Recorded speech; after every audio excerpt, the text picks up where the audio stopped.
Ο παππούς ο Τάσος μαγειρεύει. Κλαμπατάσος cooking. Σήμερα ο παππούς θα φτιάξει μπακαλιάρο, σκορδαλιά στο φούρνο. Γεια σας φίλοι μου καλοί. Καλώς ήρθατε άλλη μια φορά στο κανάλι μου. Πλησιάζει 25η Μαρτίου, η μέρα του Ευαγγελισμού, η μέρα της απελευθέρωσης της πατρίδας μας από τον τουρκικό ζυγό. Και τι τρώμε αυτή την ημέρα? Μπακαλιάρο λοιπόν τρώμε την 25η Μαρτίου, η μέρα που σπάμε την νηστεία και τρώμε κλασικά και παραδοσιακά μπακαλιάρο. Μπακαλιάρο σκορδαλιά. Μπακαλιάρο σκορδαλιά όμως σας έχω φτιάξει μια πάρα πολύ τέλεια συνταγή για μπακαλιάρο σκορδαλιά.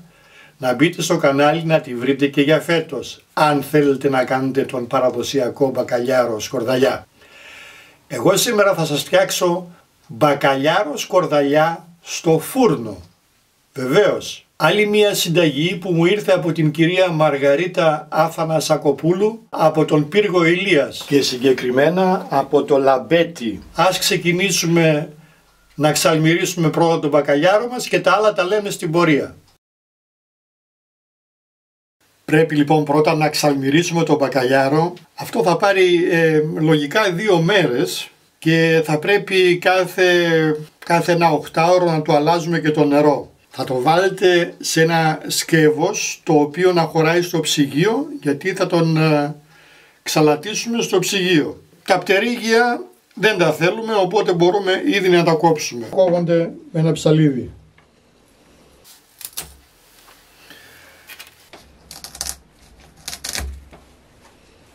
Ωραίο κομμάτι μπαμπάτσικο.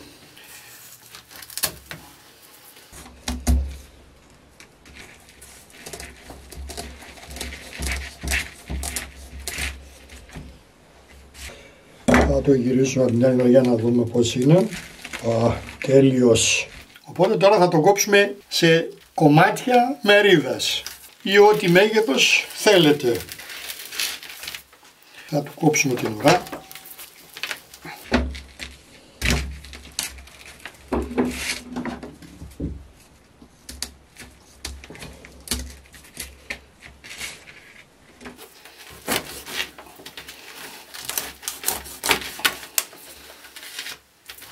Νομίζω αυτό το μέγεθος εδώ καλό είναι.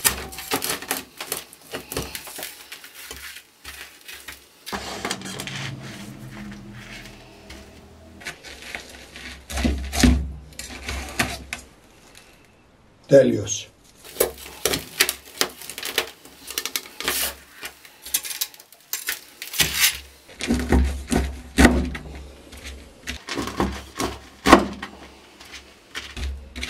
Μια χαρά.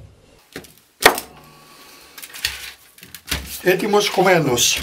Θα βάλουμε τα κομμάτια σε μία λεκάνη ή κάποιο άλλο σκεύος και θα τα ρίξουμε νεράκι μπόλικο.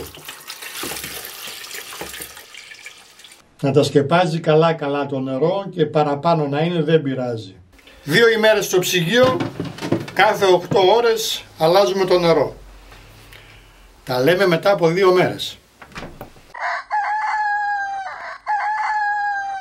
Να σας δείξω και τα υλικά που συνέλεξα βάσει της περιγραφής της κυρίας Μαργαρίτας. Κρεμμύδια μπόλικα που θα μπουν σαν πρώτη στρώση. Ο μπακαλιάρος έχει ξαρμυρίσει. Θα χρειαστούμε ψωμί λευκό μπαγιάτικο, την ψύχα την οποία θα τη μουλιάσουμε, μπόλικο σκορδάκι. Θα χρειαστούμε αλεύρι για να λευρώσουμε το μπακαλιάρο, ντοματοπελτέ, πολτό ντομάτας, αλάτι, πιπέρι, ελαιόλαδο, ξύδι και βάγια ή δαφνόφυλλα. Με αυτά τα ωραία υλικά θα φτιάξουμε το μπακαλιάρο μας για την 25η Μαρτίου, που είμαι σίγουρος ότι θα είναι πεντανόστιμος. Πάμε πρώτα να καθαρίσουμε κρεμμύδια, μπόλικα κρεμμύδια. Μου γράφει λοιπόν η κυρία Μαργαρίτα. Το λέμε σκορδαλιά φούρνου και εννοείται έχει βακαλάο, σύμφωνα με το έθιμο της ημέρας. Το φαγάκι αυτό είναι επίσης τοπικό, παραδοσιακό και ξεχασμένο. Εδώ οι παλιές, όπως η μαμά μου, το φτιάχνουν ακόμη την ημέρα της 25ης Μαρτίου που είναι ο Ευαγγελισμός. Η γεύση του είναι απίστευτη και ποτέ δεν τρώμε μόνο ένα κομμάτι. Τη δοσολογία προσαρμόστε την ανάλογα με το ταψί, γιατί είπαμε οι παλιές είχαν μάτι και όχι δοσομετρητές. Γίνεται σε ταψί στο φούρνο και αποτελείται από 3 στρώσεις. Θα σας τις περιγράψω μία-μία. Τις αναλογίες της συνταγής και κάθε συνταγής θα βρίσκεται πάντα στην ιστοσελίδα μου papoustazos.com. Πιστεύω πως αυτά θα φτάσουν, αν δεν φτάσουν θα προσθέσω λίγα ακόμη. Θα σας γράψω φυσικά ακριβώς πόσα κρεμμύδια χρησιμοποίησα. Γράφει λοιπόν η κυρία Μαργαρίτα για την πρώτη στρώση. Κόβουμε τα κρεμμύδια στη μέση και έπειτα κάθετα παχές λωρίδες. Γεμίζουμε με αυτά το ταψί.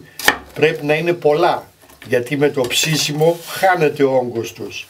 Να σκεφτείτε ότι αυτό θα αποτελεί τη βάση του φαγητού και μετά το ψήσιμο θα πρέπει να έχει αρκετό πάχος, 1 με 2 δάχτυλα περίπου. Έτσι, μπόλικα τα κρεμμύδια. Θέλουμε καλή βάση στο ταψί.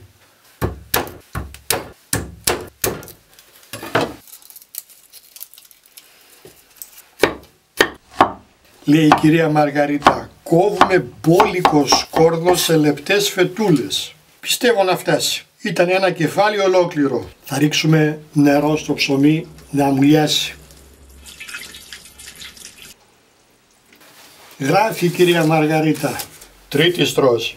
Μουλιασμένη σε νερό και καλά στραγγισμένη ψύχα ψωμιού, σκόρδο λάδι, ξύδι αλάτι, πιπέρι, πάστα ντομάτας. Ντοματοπελτέ. Παραδοσιακά η μαμά μου τα βάζει σε ουδί και τα σκουπίζει. Πρώτα το σκόρδο και έπειτα το ψωμί και τα υπόλοιπα υλικά. Γίνεται και στο μίξερ, αλλά βγαίνει πιο κρεμώδες και χάνεται η υφή του τριμμένου ψωμιού. Θα ρίξω και το χοντρό αλάτι και το πιπέρι σε κόκκους.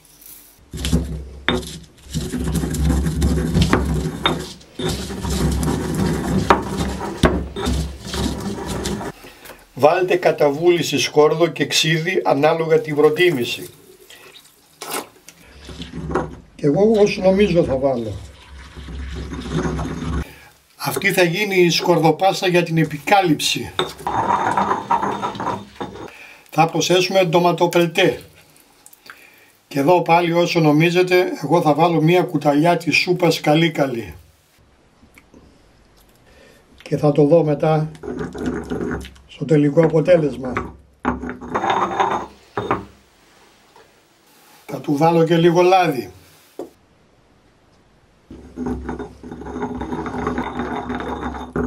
Μέχρι στιγμής πάμε καλά, στη συνέχεια θα προσθέσω ξύδι και λάδι. Αν χρειαστεί και πάστα ντομάτας.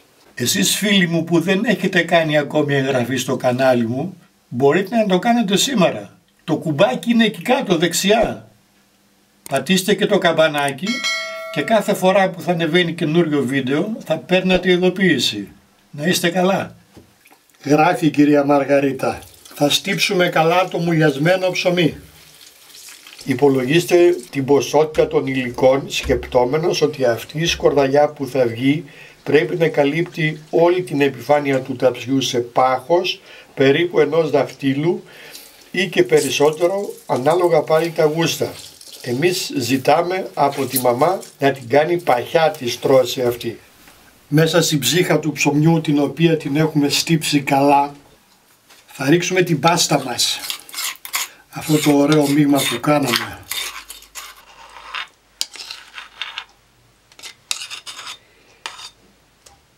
Θα προσθέσουμε κι άλλο ελαιόλαδο. Έτσι, μπόλικο. Θα το δουλέψουμε λιγάκι και θα δούμε, αν θέλει θα βάλουμε κι άλλο. Ξιδάκι φυσικά όσο νομίζετε.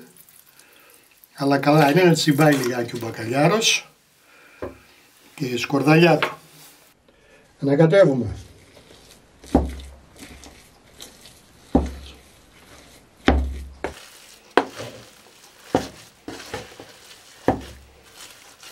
Το μείγμα του ψωμιού για την επικάλυψη είναι έτοιμο. Τώρα σε αυτή τη φάση καλά είναι να το δοκιμάσουμε, γιατί μετά δεν θα διορθώνεται. Παίρνουμε λιγάκι, το δοκιμάζουμε και το φέρνουμε στα μέτρα μας. Έτσι, πρέπει να έχει έντονη γεύση σκόρδου, ξύδι. Για το δικό μου γούστο είναι μια χαρά. Κανονίστε και εσείς το δικό σας. Ας ξεκινήσουμε σιγά σιγά το ψήσιμο, το οποίο θα γίνει σε 3 έως 4 δόσεις. Θα ρίξουμε πρώτα τα κρεμμύδια στο ταψί στο οποίο θα ψήσουμε. Θα σας δώσω διαστάσεις. Γράφει η κυρία Μαργαρίτα. Κόβουμε μπόλικο σκόρδο σε λεπτές φετούλες και το ρίχνουμε μέσα στο ταψί. Αλατοπίπερο και λαδάκι. Το αλάτι πάντα το κανονίζετε μόνοι σας. Και το πιπέρι. Πιπεράκι φρεσκοτριμμένο, πάντοτε. Μπόλικο. Ελαιόλαδο φυσικά. Έχουμε προθερμάνει το φούρνο στους 200 βαθμούς στις αντιστάσεις.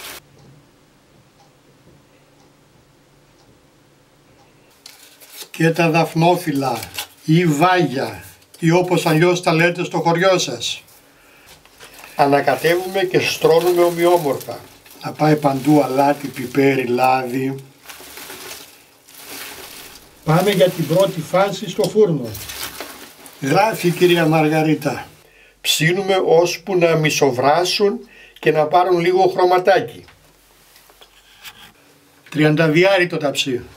Έτοιμος ο μπακαλιάρος, ξαρμυρισμένος. Έμεινε 2 μέρες στο ψυγείο, άλλαζα το νερό περίπου κάθε 8 ώρες. Βγάζουμε το δέρμα.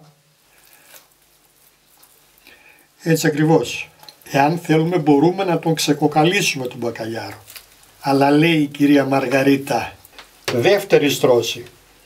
Βακαλάος είτε φελί ξαρμυρισμένος με κόκαλο είτε κατεψυγμένος χωρίς κόκαλο. Εμείς βάζουμε με κόκαλο που τον έχουμε πρώτα ξαρμυρίσει. Η μαμά μου λέει ότι είναι πιο νόστιμο. Βέβαια όταν το τρως βγάζεις κόκαλα. Κάτι χάνεις, κάτι κερδίζεις. Έτοιμος προς χρήσιν. Γράφει η κυρία Μαργαρίτα. Ψήνουμε ώσπου να μισοβράσουν και να πάρουν λίγο χρωματάκι. Αφού έχουν πάρει το πρώτο χρώμα τα κρεμμύδια από πάνω, θα αλευρώσουμε τον μπακαλιάρο. Και από τις 2 πλευρές. Τέλειος ο μπακαλιάρος. Θα το τινάξουμε όπου έχει πέσει πολύ αλεύρι. Και τώρα γράφει η κυρία Μαργαρίτα. Αλευρώνουμε τον βακαλάο και τον στρώνουμε κοντά πάνω από τα μισοψημένα κρεμμύδια. Καλύπτουμε με βακαλάο σχεδόν όλη την επιφάνεια των κρεμμυδιών. Πάμε πάλι για το φούρνο. Γράφει η κυρία Μαργαρίτα. Ψήνουμε ώσπου να ροδίσει ο βακαλάος. Γράφει η κυρία Μαργαρίτα. Βγάζουμε το ταψί, γυρίζουμε το βακαλάο από την άλλη. Να πάρει χρώμα και από την άλλη.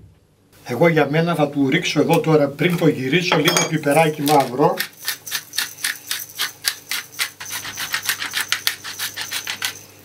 Εσείς αν θέλετε ρίχνετε, δεν είναι υποχρεωτικό.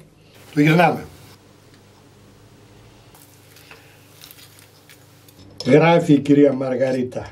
Ξαναψήνουμε ώσπου να πάρει χρωματάκι και από αυτή την πλευρά. Ξανά στο φούρνο για την τρίτη φάση.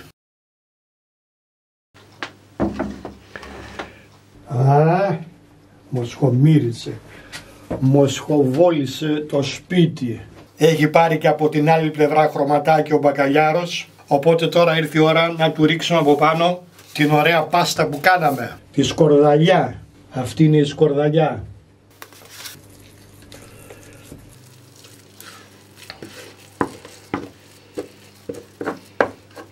Γράφει η κυρία Μαργαρίτα.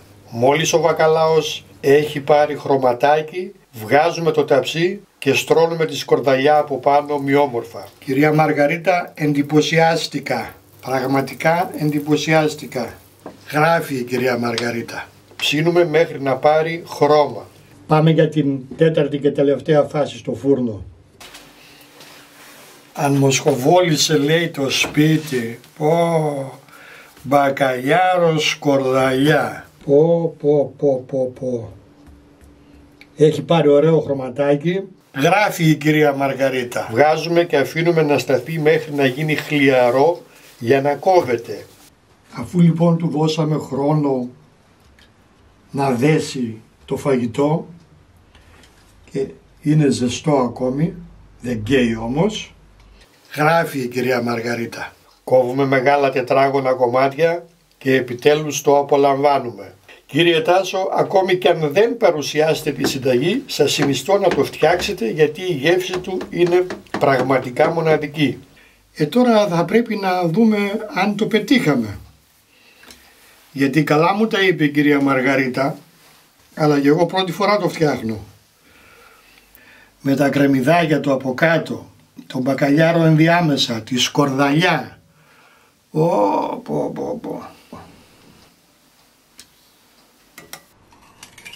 Πόσο ωραίο βγήκε, τι φανταστικό. Μπακαλιάρος, κρεμμυδάκι, η ωραία η σκορδαλιά από πάνω. Για να βάλουμε ένα κρατσάκι.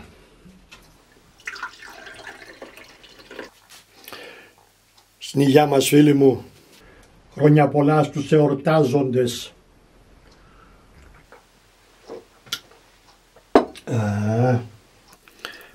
Ας πάρουμε πρώτα ένα κομματάκι μπακαλιάρου να δούμε τι λέει.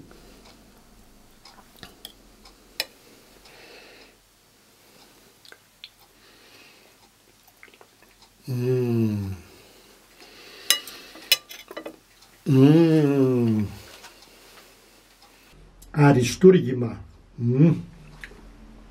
Πω.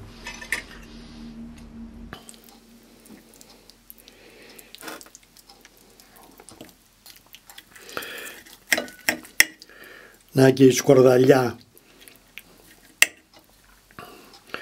Η σκορδαλιά από πάνω. Για να τη δοκιμάσουμε και αυτή σκέτη. Δεν περιγράφεται. Να και τα κρεμμύδια από κάτω.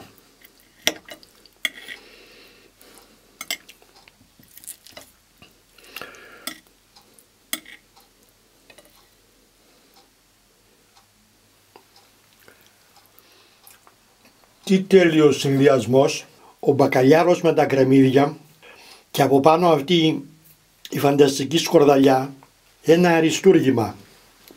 Στο σημείο αυτό να ευχαριστήσω για άλλη μια φορά την κυρία Μαργαρίτα Αθανασακοπούλου για την ωραία συνταγή.